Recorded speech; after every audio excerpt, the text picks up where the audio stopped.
Honk. 3, 2, 1. There we go. Oh, that one was so good.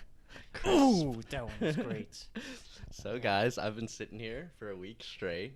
I've done nothing with my life, just sat here and waited to record. That's why I'm in the same outfit, so don't blame me. Absolutely. It's not like we're posting this and that other video on the same Yeah, day. we weren't recording. Yeah, we weren't recording two at a time. I just, I haven't moved. Yeah. Well, welcome to the Space Thrill Show, the greatest show in the galaxy. I'm one of your hosts, Joey Garvey. And I'm Joshua Toe. And we've got a good movie today that you picked. So Yes. What is it? So I picked this time Life of Crime 1984 to 2020.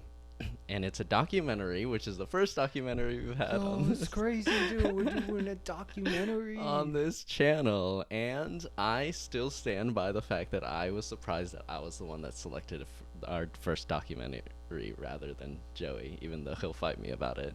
Well, I'm not surprised. I'm surprised. I'm like, just, Jim. I mean, fucking words, goddamn, bro. It's the first 2 minutes. I can't even speak. Gotta drink some more, Joey. That's what that drink is for. I guess so. All right. Well, I think we'll segue first into. I'm gonna steal Joey's question because I'm cooler than him. That was the only question I had. Oh no. But I think it's best to first talk about why we were kind of surprised about each other and why I guess I'm not as enthusiastic about documentaries rather than regular movies or fictional movies, I guess. Yeah. So yeah, I wanted to ask you first to give your thoughts on documentaries and as opposed to fictional films. And Well, I'm a huge fan of documentaries, although I don't watch them nearly as much as feature films. So obviously I have some sort of bias towards feature films, but I appreciate documentaries a lot, and I always find myself wishing I'd seen more documentaries. I just never watch them, I guess, which is it's a character flaw. But to me, I think about there was an English professor I had my freshman year of college, and he said something that was like, it just felt obvious, but at the same time I was like, wow, actually that's an incredible way to think about things. He was talking about how fiction and nonfiction are not nearly as binary as people think they are. And the approach to them is basically essentially the same. And there really is no such thing as either. It's just a version of someone's truth. And in that essence, when I think about documentaries that way, as a vision of the director, not as some sort of like true life event or anything like that, I can dissect it the same way as a feature film. that's a really interesting answer because we're going to swing back on that whenever I bring up my other questions. Oh, yeah, okay. Damn, because you have other questions and you stole my question? God damn it. Yes, I'm dominating. Fuck. But I really agree with you there. And for me, though, I'm going to bring up an even more controversial opinion in the sense that I don't like documentaries. Yeah, I knew this was coming. Mm-hmm. I want to hear the rant, though. Why don't you like documentaries? It's not necessarily rant. I feel like it's playing on that thought that you were talking about, that documentaries are a director's version of the truth. And I've never felt myself drawn towards a less and less glamorized version of someone's truth.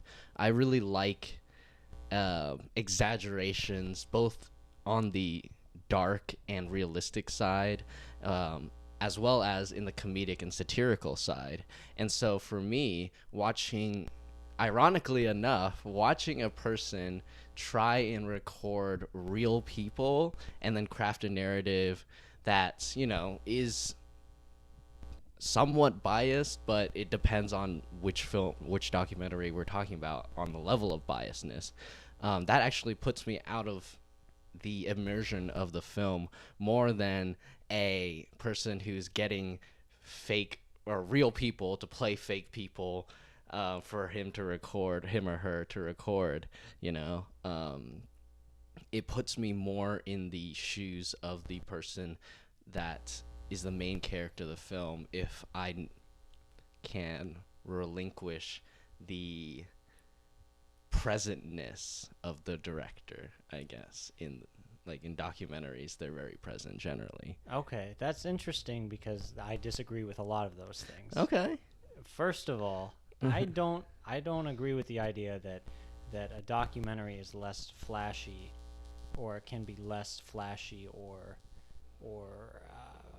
unrealistic as unrealistic's not the right word. I'm trying to think of a synonym for flashy and I don't have one. But a documentary, I feel like, can be just as, if not more flashy than certain movies I've seen.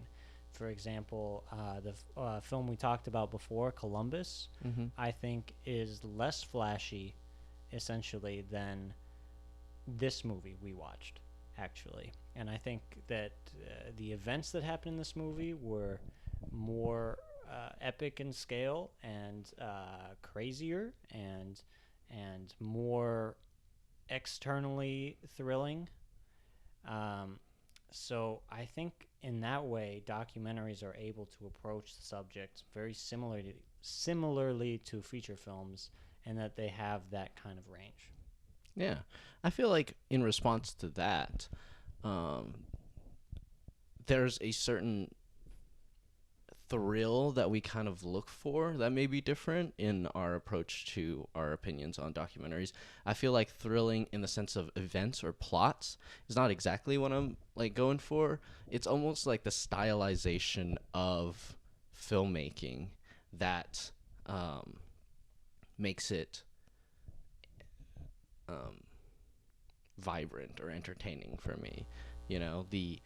The events in a documentary can be really drastic and really emotionally heavy and that kind of stuff, but the general I guess consensus of documentation is to either let a person just kind of talk in almost like an interview type sense, or to follow someone around with a camera, and but also there's those nature documentaries, and those kind of like the one with Alex Honnold recently, having those kind of epic shots are becoming a part of the documentary landscape. Yeah, and that even makes the distinction a little bit more convoluted too. And in that sense, whenever you're bringing stuff about the stylized and pretty and dramatized aspects of documentaries, that almost makes me want to think what is the difference between documentaries and feature films. Exactly. If I were to bring up what is it called? It's the David Attenborough stuff. Planet Earth, yeah. Oh yeah, that's the shit, dude. Oh my god. Yeah. That show is so good. But essentially you have a documentation of nature, but the narration, the shots, the created narratives that they do whenever they shoot maybe a penguin running across a field of snakes or something like that. Oh yeah. Obviously that is a fight for their life, but the situation can be really manipulated. They give personality to animals whenever they're taking care of their young or running away from predators, and they craft narratives around that. And so that, coupled with pretty shots and narration, what is the attempt at, I don't know, what is, not specifically to Planet Earth, but what is the attempt at realism, I guess? Yeah, and it feels like, it's very narrative based, and still at the end, there is always truth to the narratives they're telling. It's this one is trying to find a mate. Every single narrative has that. But he's dancing. But that's facts though. Yeah. they're not lying. This one's showing off. There's certain truths that they are telling in the story, even though it's a manipulated environment, which can be taken to this movie as well. There's certain things that documentarians they can show you how certain things happen, and they can decide what not to show you. Mm-hmm. So in that way, they're already manipulating a narrative. They're creating a narrative which in itself is a fictional term, because you cannot possibly be unbiased. Mm-hmm. You're always through your lens. So for documentaries to take that into account, I think, is the most important, because documentaries that try to be unbiased, I think, are the reason why a lot of people don't like them. Mm-hmm. Yeah, I mean, those are my general thoughts on documentaries, and that's why I don't really watch it too much. I mean, I should get into more, and I know I enjoyed this film, and I bet I would enjoy a lot more documentaries. It's just I like that exaggerated, fantastical, stylized way of portraying perspectives. I'm actually so glad you picked this movie too, because it allows us to have this discussion on air, which is like a discussion. I love this kind of idea. I love kind of talking about how fiction and nonfiction are connected. Mm-hmm. Yeah, so essentially, I think that Columbus is more stylized than this movie. So that's, I guess, where we kind of flip on the opinions on documentaries. Mm-hmm. But I guess we can get into the review of this movie. So what did you think? I loved it. I think this is one of the best documentaries I've ever seen in my life. Truthfully, I haven't seen a whole lot. But I have seen a lot of good ones, and this one, there's something about the perseverance, the amount of time that he filmed this. Yeah. You know, like, if I were filming this, I would have cut it after 5 years and been like, here's your documentary. Like, I'm fucking done now. Yeah. Like, I'm done with this. I'll just do a little monologue at the end. Mm-hmm. But his perseverance throughout the whole thing to show everything from the death of all three of them is unique and impactful and better than anything I could have hoped for. Yeah, I love the time aspect of it too, because I feel like you can get really into the head of those drug addicts and the fall of them eventually, you know? Like, it's really easy to make a narrative of a drug addict that is recovering or not going to recover, you know, or like having recovered to going back or vice versa, you know. But here we're brought with so much time that we feel hope every time they get a little better. And so we're like, okay, maybe this is going to be the end of their story, and we'll just keep watching them get better or maintain sobriety the whole time. And then we get disappointed every time they don't. And these are real people, so you give them another chance as well. It's not like this. If it had been like a more fictional film and not a documentary, you could get really bored of these characters going through the same things.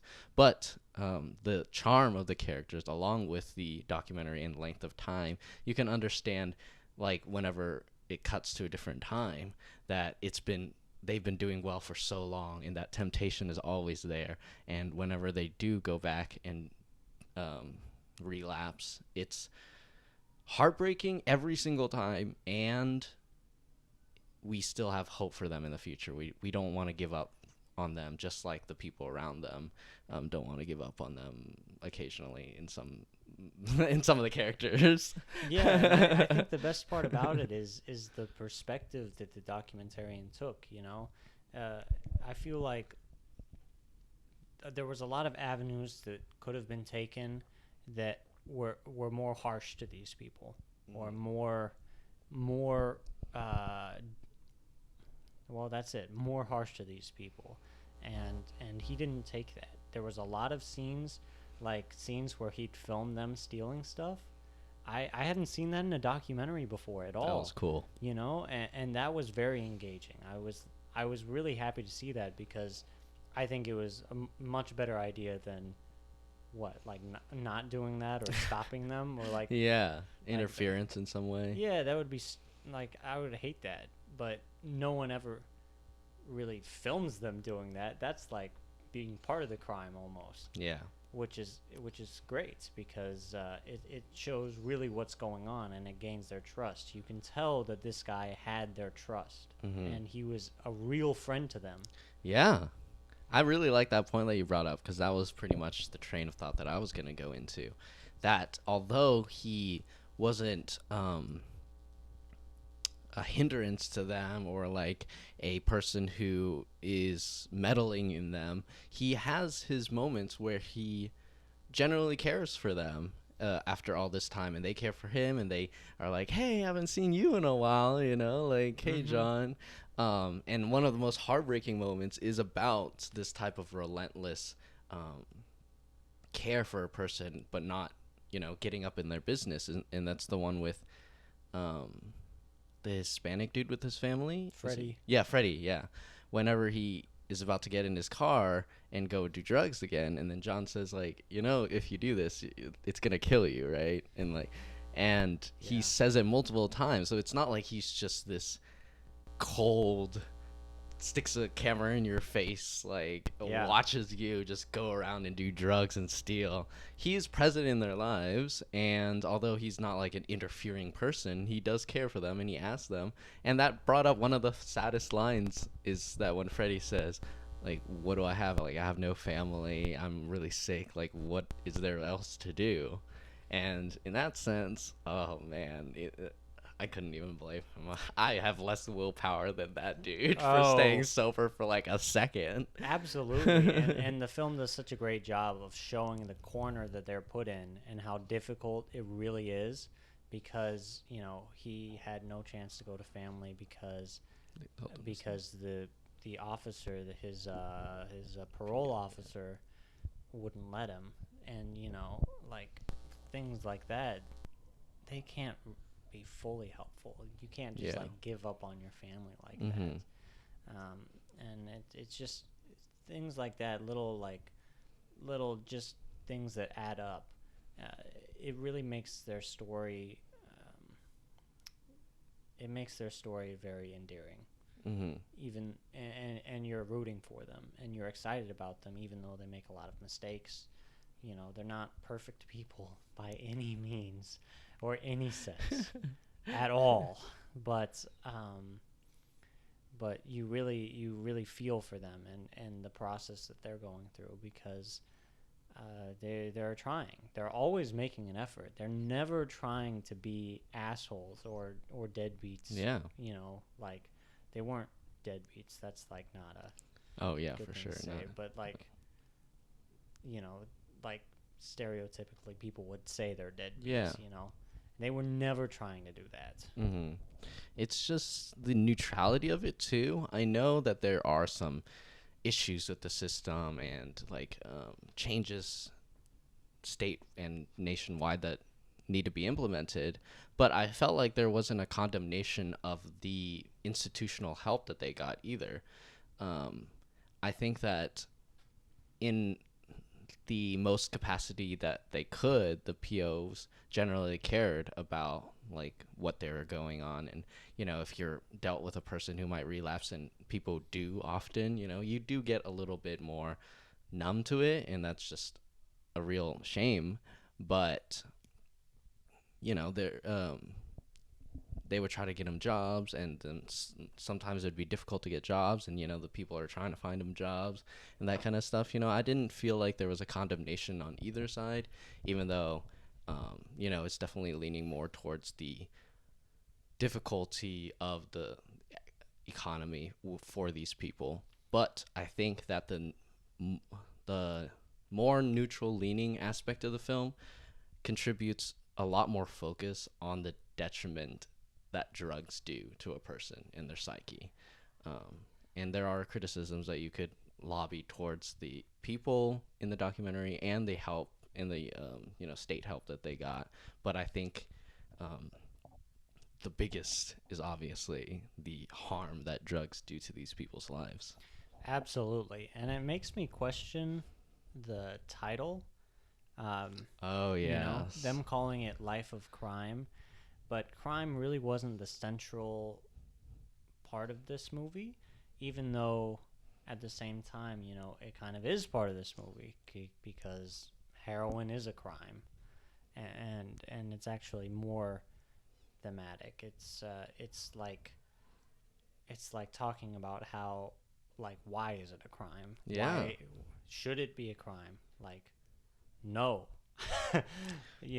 It's like it includes it and it opens with crime, but it's never fully about like actually committing crime. It's always showing like why they're even in a position to do this.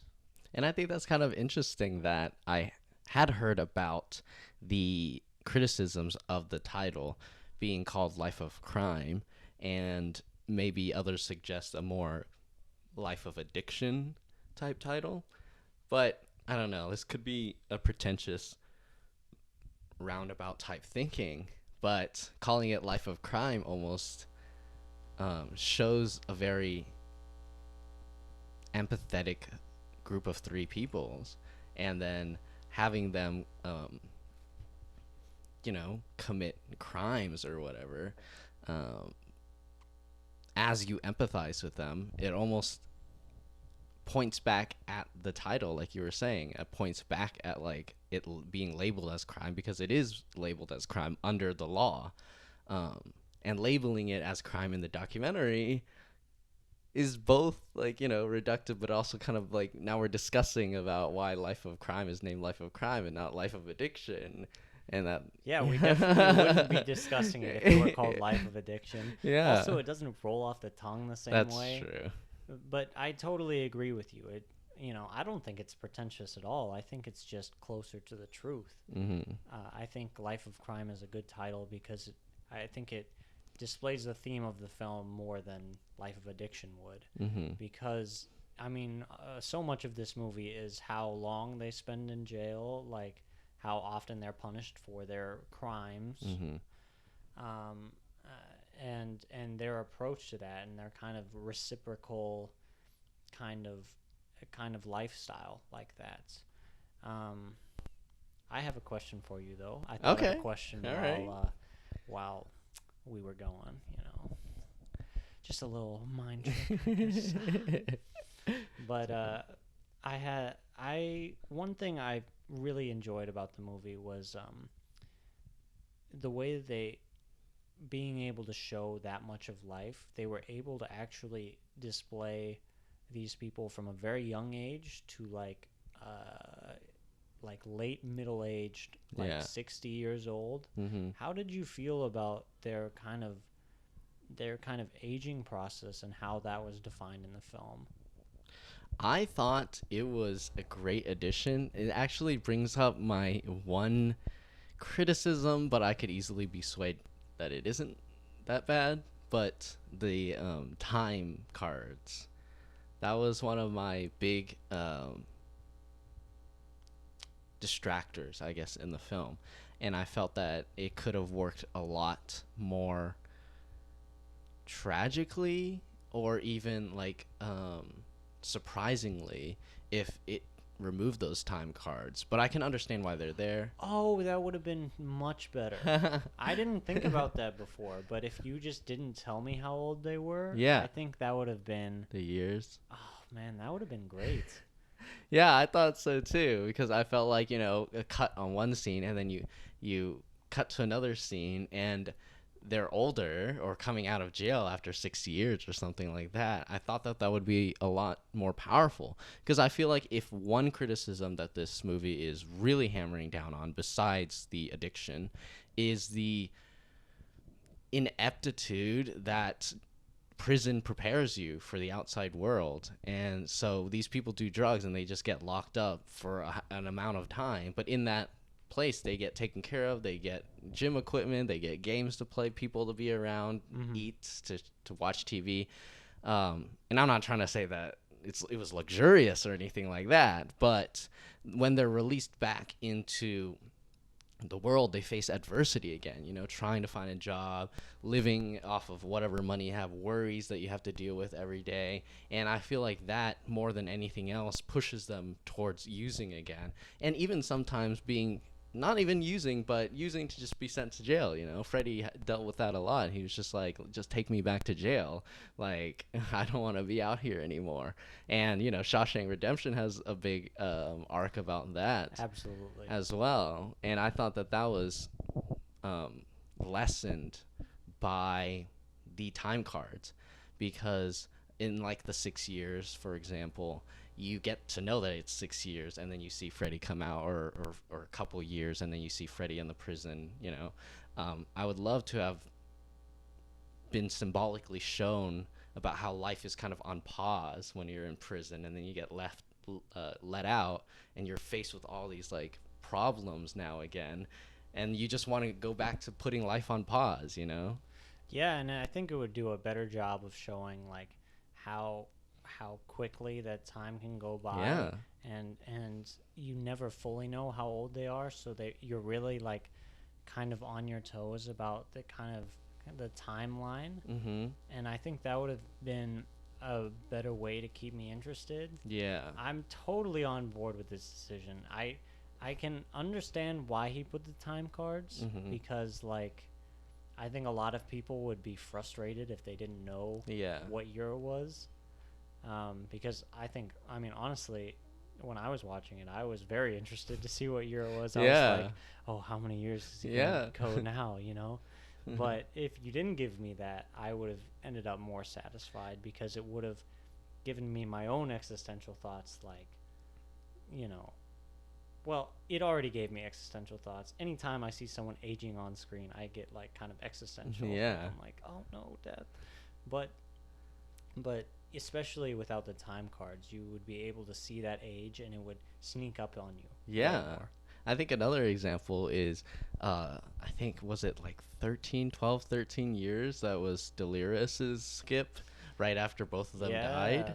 Like, I feel like that would have hit a lot more, too, if it didn't, like, show a giant skip in the year. It was, like, 2008 or something, all the way to, like, 2020. If it didn't display that, and it just, like, boom, went to her being recovered for 12 years, and then it just didn't even say anything about COVID, just boomed to her funeral. Yeah. After. Oh my gosh, dude, that would be all right. That could be the one thing I'm like, oh, I don't know. Yeah, maybe Right the to the time funeral. card. Yeah, time card about COVID was important though, because I feel like that almost elevated it a little bit to me. Oh yeah, dude, that was a heartbreaker. It was like it felt too real after that. I was like, oh, Yes. not COVID.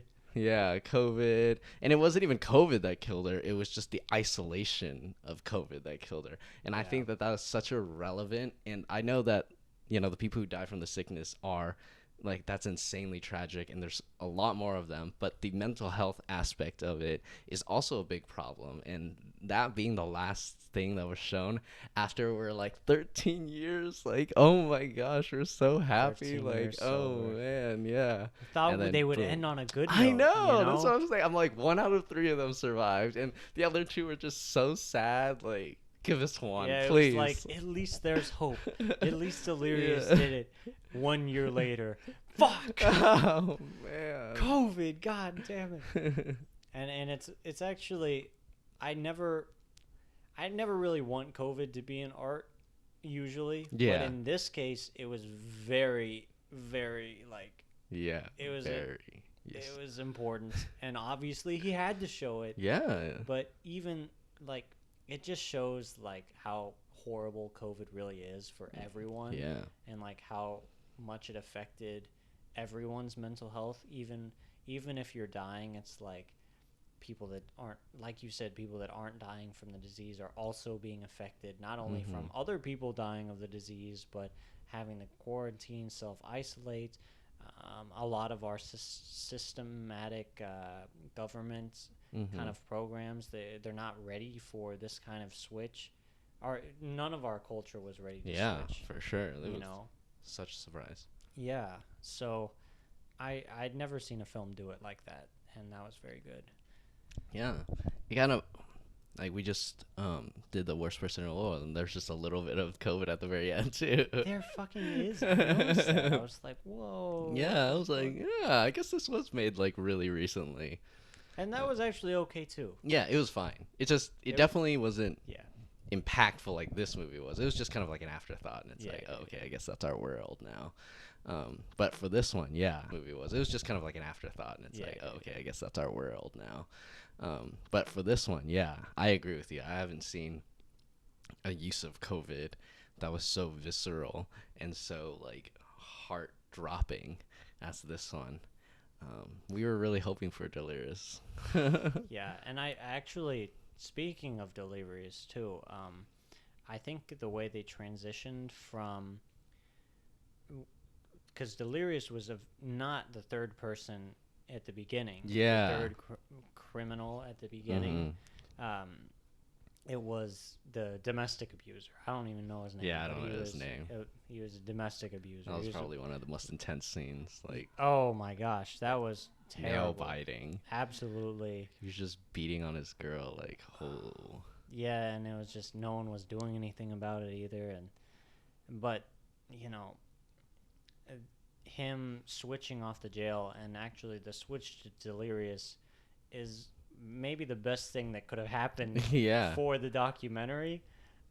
Even though, like, you know, showing domestic abuse and like how you know these kind of things all connect in that way is a very, very relevant and important thing.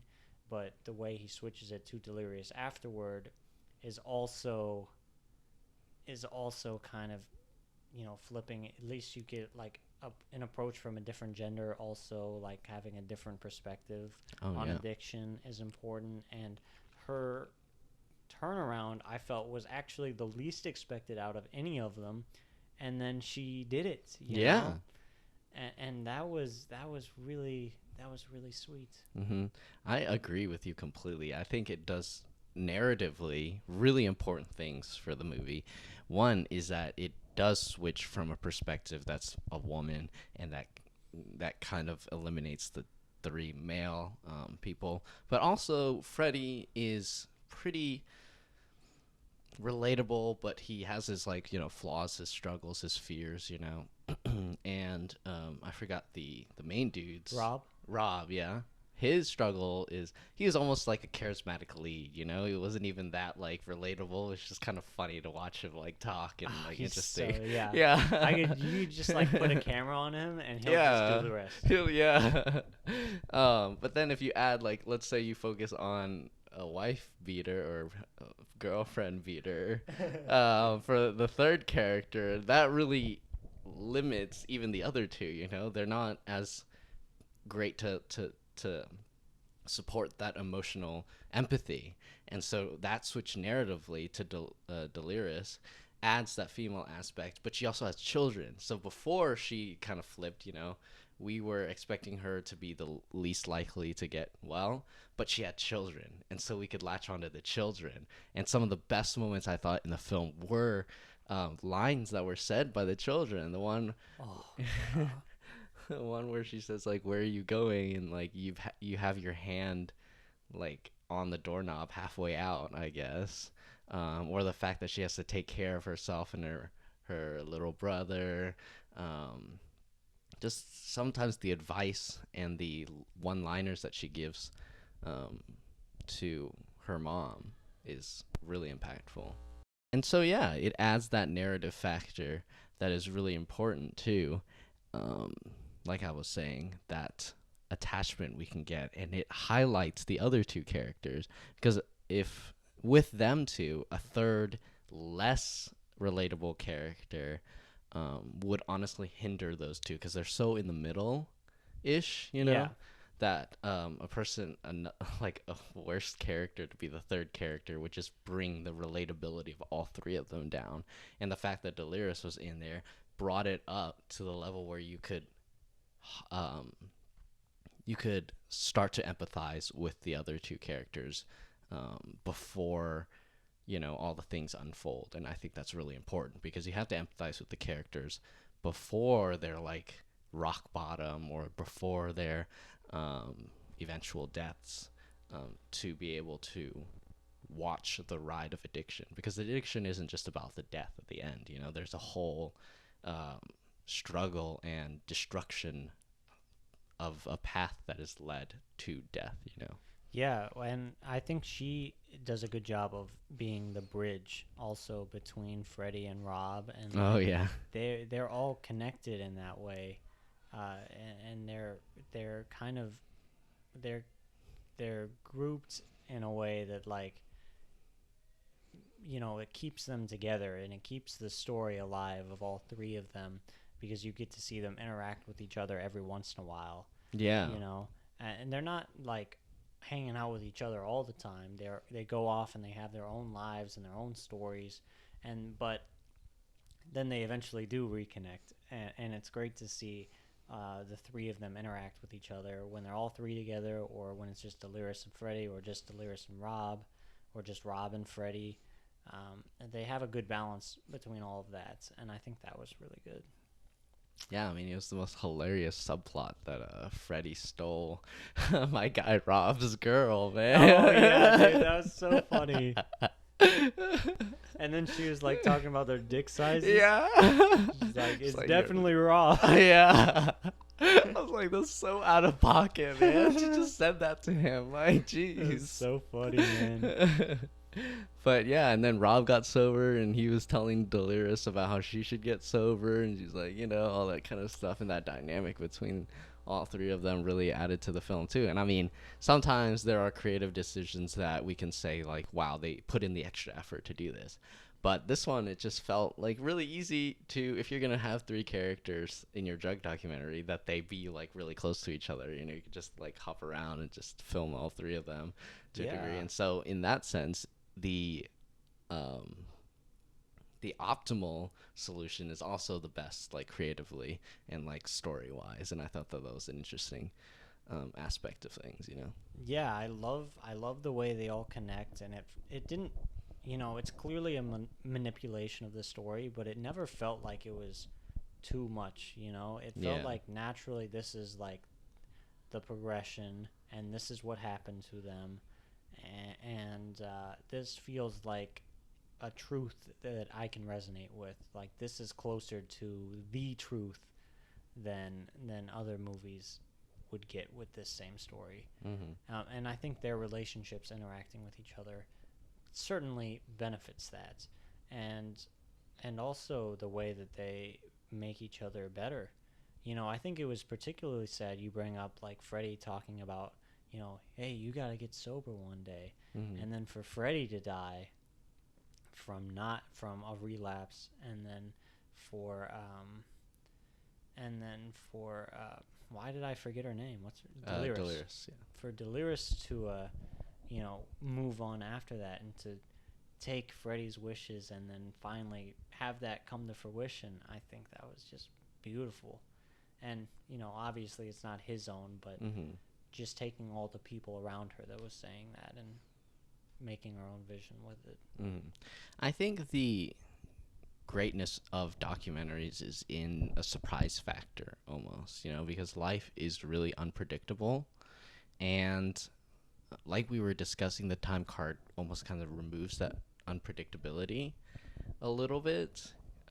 Even though you know what year it is, sometimes when you look back or when you think about yourself in the present, you don't really remember every single year that came, or like you don't really realize how many years it's been. And so that thought about the giant time skips is always in the back of your head when you're watching this documentary. And to swing back with that, that's why I think that was such an amazing aspect of the film. Honestly, I almost want to say there's no reason to make a documentary that isn't the time lapse, but yeah, it adds that like surprise factor and things. And I would almost want to compare like a movie like Life of Crime with something like Requiem for the Dream, for a Dream to be exact. And that to me, this will bring up my next question, which is the ethics. What do you think the ethics of documentation is? Is it simply just good enough to try to shoot the truth as best you can? Because I feel like in that sense, let's say you're just like a super right-winged person and you just shot a documentary from your point of view in the best way that you can show truth, it would definitely be very biased and very untrue, very sample size picked, and that kind of like things that, but that filmmaker perhaps would just be like, no, this is like my reality. This is how I see life, And so I think that this is why another reason why I kind of lean more towards the fiction is because personal perspective, in my opinion, is so warped and exaggerated that it's better to just lean into that than to try to be like, no, no, no, no, let's try to be more realistic, because what is realistic to a person, It's just what they feel is real. Yeah, and I think to me, what kind of separates that is I don't necessarily believe in an absolute truth, but I believe that You can get close. I think there's very much something close to that. Mm-hmm. So I believe in films that that I think become closer to that. So a film that, as far as the absolute truth, which I truly believe is some level of that, is a certain level of care and compassion to people, and this documentary had that. Mm-hmm. Care and compassion to people who are trying to get better and trying to be better people. Mm-hmm. Just filming like the KKK, and if you're like a KKK member, and it's like, oh, these people are good too, they're trying. It's like, well, at this point you're just filming people that are taking advantage of other people, so you can't exactly have a loving perspective of that or a caring perspective of that. But I think the purpose of documentation is very, very justified, because it has the ability to impact thousands, millions, as opposed to intervening in one certain scenario. That's true. You can it's kind of a way of stepping back and saying, like, I can't do everything. I don't have much power, but this piece of art, this could have power, and this could really change things. And art isn't like gonna change the world directly, but it's got more of a chance than an individual person. Mm-hmm. Yeah, I feel like we slightly disagree on that, and I think that kind of adds to our opinions on things. It's just that you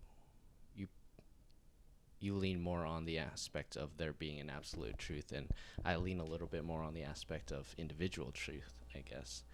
And in that sense, though, I want to compare documentaries with news. And I think that if you're leaning more on truth, what is the difference between news and documentaries? And even hilarious, hopefully one day maybe we'll do an episode or discuss briefly about Nightcrawler and its depiction of the sensationalization of news, and how news is almost leaning towards documentation or documentaries now, or filmmaking, blah blah blah, rather than like concrete facts. Yeah, I'd love to do an episode on Nightcrawler. I'd love to watch that again sometime, because I haven't seen it for 8 years. Oh, it's been a long time. Just gotta get Erin. She just wants to watch documentaries. I know. We'll get her at some point. Yeah. But that's a great kind of topic to go into, because my idea about documentaries in that way actually comes from my thoughts about the news in general, and I'm very passionately against news that tries to act like it's unbiased, because there is no such thing as being unbiased. Yeah. There is just factually no such thing. Yeah. So for news to pretend to do that, it means they are trying to trick you in some way into thinking what an unbiased opinion or an unbiased fact is. Yeah. So sensationalized news, I definitely have a problem with I definitely have a problem with, because it can be harmful for the population to believe a certain thing that is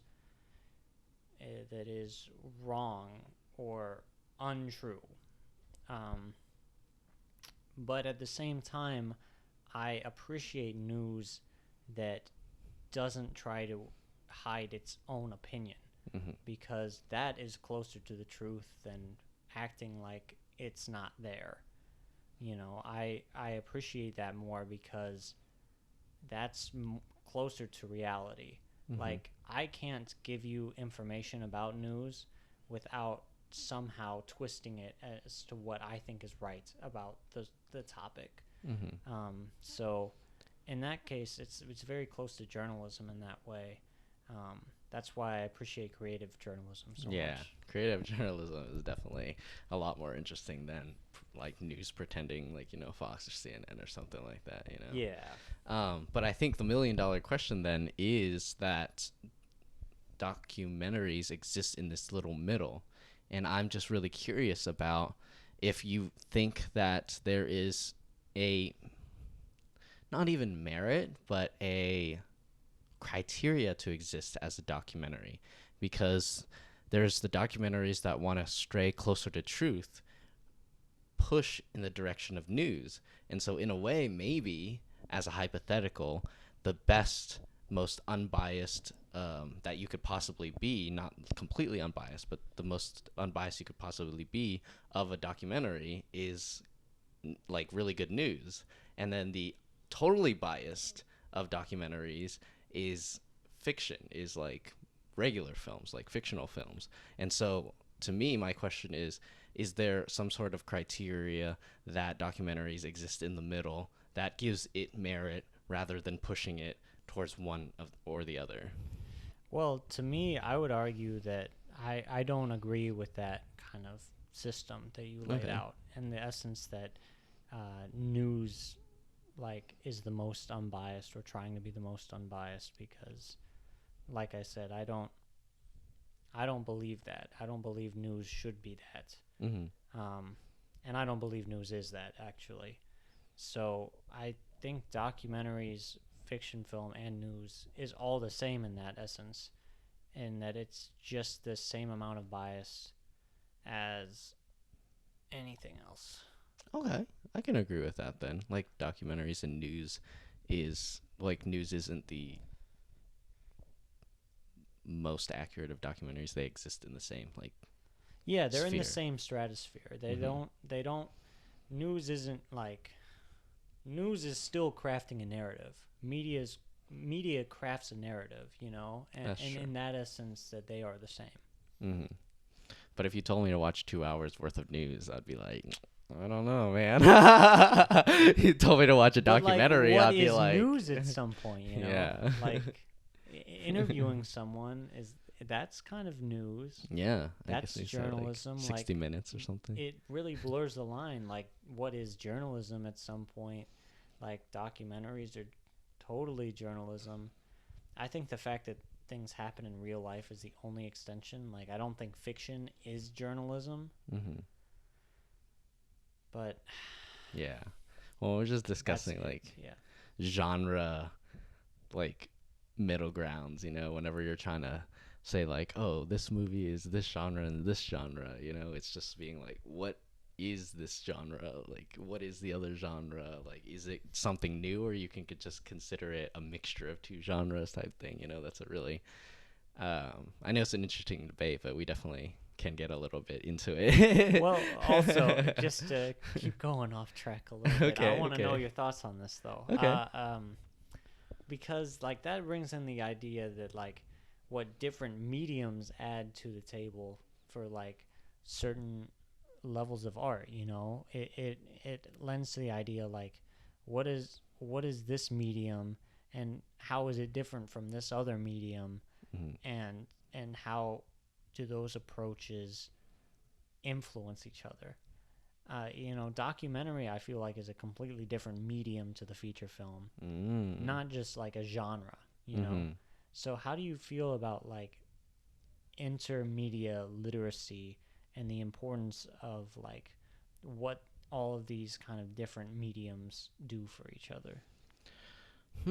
So I think that if I were to clarify what you're asking, is that like there is a sense of separation between the mediums and their intended goals, I guess, Yeah. and how that like affects my enjoyment or Yeah, yeah, yeah, okay. yeah. Yeah, Okay. let's go with that. Yeah, I think that is a great question because I think that that kind of hones in on the difficulty of me of that I have with escapism or immersion. You could call it both, I guess. Sure, yeah, yeah. Immersion's the better way to say it, but escapism is almost just as true. Um, the the different mediums that these what we call movies are is, I guess, yeah, influences my views on documentaries. Now that I think about it, now that you're talking about Oh, fucking rip. it. Dang, I was gonna stop it at 55. Alrighty, 3. Well, we don't need to Oh, clap, okay, yeah, actually. true. It's just audio now. Sorry, guys. Yeah. But yeah, so the categorization of documentaries into film actually, now that I'm thinking about it, makes affects my enjoyment of it because I want to be immersed. That's my like first thought of watching movies is like forgetting about myself for a second. And watching documentaries kind of takes me out of that because it's a something meant to emulate as much as possible real life, and the way and the techniques that documentaries employ are just to further that aspect. And so that leads me to enjoy it less. But now that I know that that's like a bias that I have, maybe I'll give documentaries another try and give it another review, and then let's see how I think about it a little less biased. Whoa, you're telling me I'm making some headwind? Yeah. Okay, we're getting somewhere. But you um you can't always or not always, you can't put it past me to prefer immersion ever. I don't think. I kind of want to have an out of body experience. I kind of want to just transport my consciousness into the main character of whatever movie I'm watching and just not be me for a second, even though that sounds pretty depressing. But I think that's a human trait. Yeah. I mean, I appreciate that as well. And I'm saying all this nice stuff about documentaries. I barely ever watch documentaries. I never watch documentaries. Maybe like 2 or 3 a year. Yeah. But I appreciate them, and I've always wanted to watch more. And I think the further I get into like the career I want to do, it's probably more relevant to me at this point. Mm-hmm. I can see myself more as a documentary filmmaker than a feature film filmmaker, actually. Dang, that is interesting. I'm definitely still leaning towards feature filmmaking, and like I said, to summarize my extensive convoluted nonsense, it'll inform my next watch of a documentary to know that I come in with an implicit bias to want to be immersed. But that'll never replace actually being immersed. So it'll definitely help and inform my future watches of documentaries. But I'm still a film nerd, feature film nerd. Yeah. Pretty colors and framing and music. Yeah. Having the silence of moments in the film were like heart-wrenching to me, even though sometimes they were heart-wrenching in the narrative aspects when someone didn't really know what to say, or like when Delirious was leaving her children and she didn't know what to say, that type of stuff. Yeah. But also, sometimes it was silent and I was pretty uncomfortable because I needed a soundtrack to my life. Oh yeah. True. I can't be thinking about how silent things are, and then my thoughts kind of creep up on me, and I'm like, God damn it. Yeah, I'm watching a movie. Stop. We just need soundtracks in our real life. Yeah. That in the background, I need someone to score my life. Mm-hmm. Maybe that's what we do, listening to music anyway. Mm-hmm. Yeah. But I think what we haven't really discussed too much about the film itself. Yeah, we just keep talking around the film. Let me just ask you a quick maybe favorite scene and overview of what themes or techniques you might have taken away from it. I can go first if you want me to. Yeah, that might be good. Okay. I need to think of one. I think my favorite scene has to deal with my favorite character. And my favorite character is Delirious' oldest daughter. She is by far Yeah. my favorite character. Every time she shows up, I know I'm gonna cry. Like, she's just so young. And I think that even though it tries to portray drug addiction as very human and not completely out of one's hands, but very difficult for a person to fight against. There is an inherent innocence to children that is overtaken by the empathy I have for the relatability of adult characters, you know? And the most tragic things that happen in the movie to me were the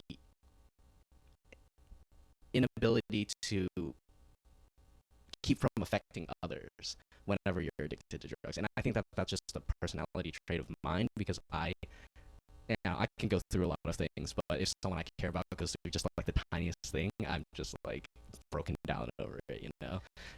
Yeah, it really opens the door to the humanity, like what the stakes are. Yeah.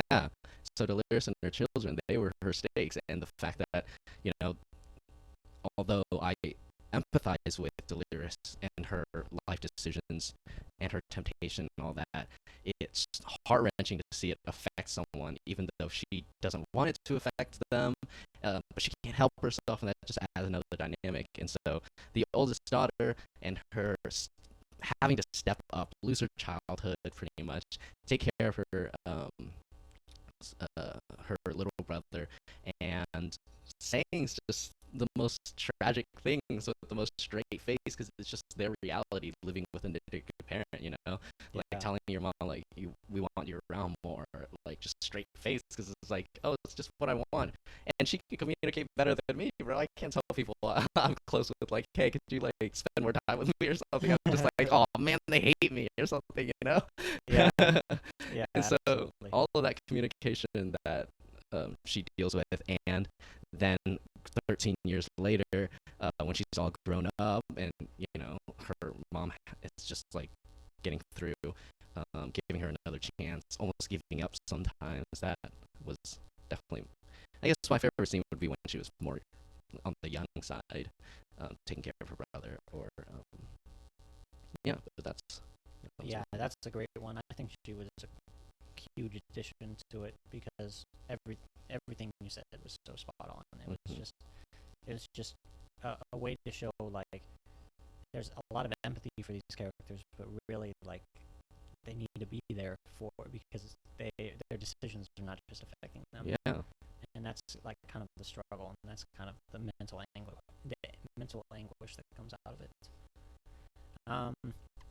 And I was so riveted by that. It was kind of hard to think of a favorite scene while you were talking. No worries. But I have one by the end of this sentence. So my favorite scene was, I would say, the scene where I liked it when Rob was when Rob became a manager at like one of those stores. Oh, Rob, trash. Rob was like, he was such an interesting like shift as a character because after jail he really like made a real effort to turn his life around in a way that I did not expect. Oh yeah, from Rob. Go my man, even though he'll never hear this. Yeah. Oh, actually, forget that scene. I made that up. Like, it was just the first thing I thought of. But really, when he was filming Rob's dead body, though.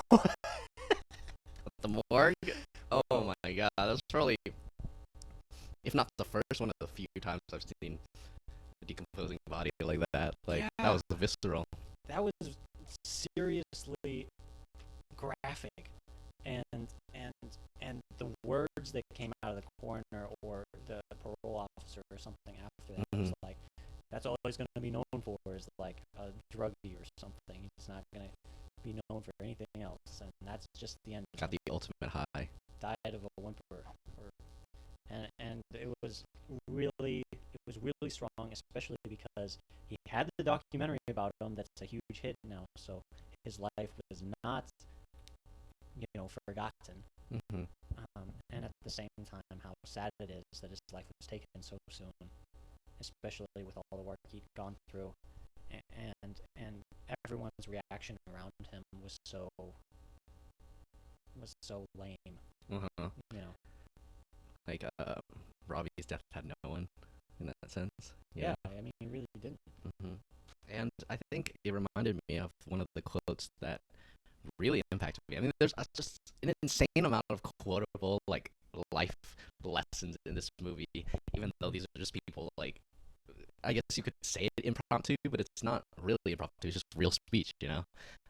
One of them was like, even in the death or lack thereof, if they had survived their addiction or whatever, that these people would be remembered, even if they just overdosed or something. And that is more than most people get that are addicts. Yeah. They won't even get remembered. They'll just be another death on the street or something like that. That everyone has as complicated as a story and as tragic as a story as these three, but they get the opportunity of being remembered. And all the people that won't be is wow. That was just really it's like, absolutely punch to the gut. Yeah, and just to sum it all up for me, it's like the heart of the movie is something that is hard to quantify. Mm-hmm. It's the biggest strength I think it had was the amount of heart that it had for these characters and their people and their struggles, and the eventual ending of their story was handled in a beautiful fashion, even when it got graphic, even when the people around them were very cold. Mm-hmm. You can tell the perspective was very warm. Mm-hmm. Yeah, and that's pretty essentially mine as well. Just that and the quote that I just gave, because it honestly emulates a lot. And this is where we could even dive deeper into deconstruction, Oh boy. which we're not going to, but I'm like we could. It gave me very similar ending vibes to Blue Bayou. Yeah, I was gonna bring that up too. Yeah.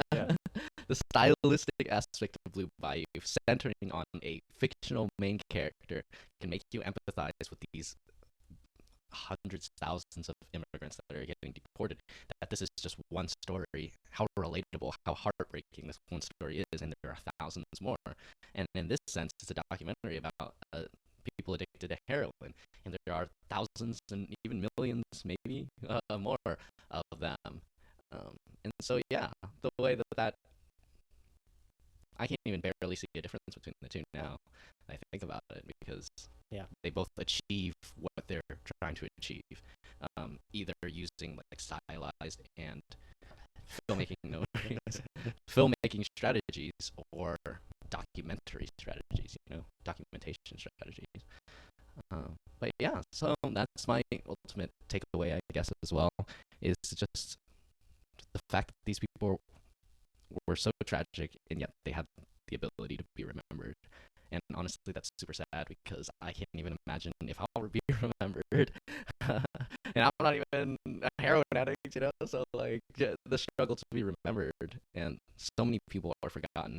And I wish I could know every single person in the world and, dive deep into their minds and get to know them and like all that kind of stuff. But I won't. And there are going to be people I forget. And people are going to forget me, And dealing with that is such a universal truth that it tapped into. Mm-hmm. And I think that's it. Right? Yeah, that's my final thoughts. So, hopefully you guys tune in next week. Yes, we have a fun movie for you. We're finally doing it. We're doing the 8-hour movie, Santan Tango. We're gonna do it. I regret bringing it up. I'm sorry. 8 hours long. We're gonna put that shit in the title. Yes, we watched an 8-hour movie. Yeah, we deserve to put that in the title. Oh, for sure. That's a great title excited for it because it'll be twice as long as the longest movie I've ever seen. And I don't even know how to approach it critiquing wise. Like, is it even a movie at that point? I can't even imagine just being focused for 8 hours in a row. Like, I don't. I'm gonna zone out so much. Like, what's gonna happen? Yeah, like they better plan. It better be very atmospheric because There's no plot. yeah, if it's narrative heavy, like that's some bullshit. Dude. You're gonna lose your audience in like 3 hours. Yeah. So yeah, that's it. Yeah, I look forward to that. That'll be something we're gonna put ourselves through. So you guys better watch because we're putting ourselves through that. So that's it. All right, bye.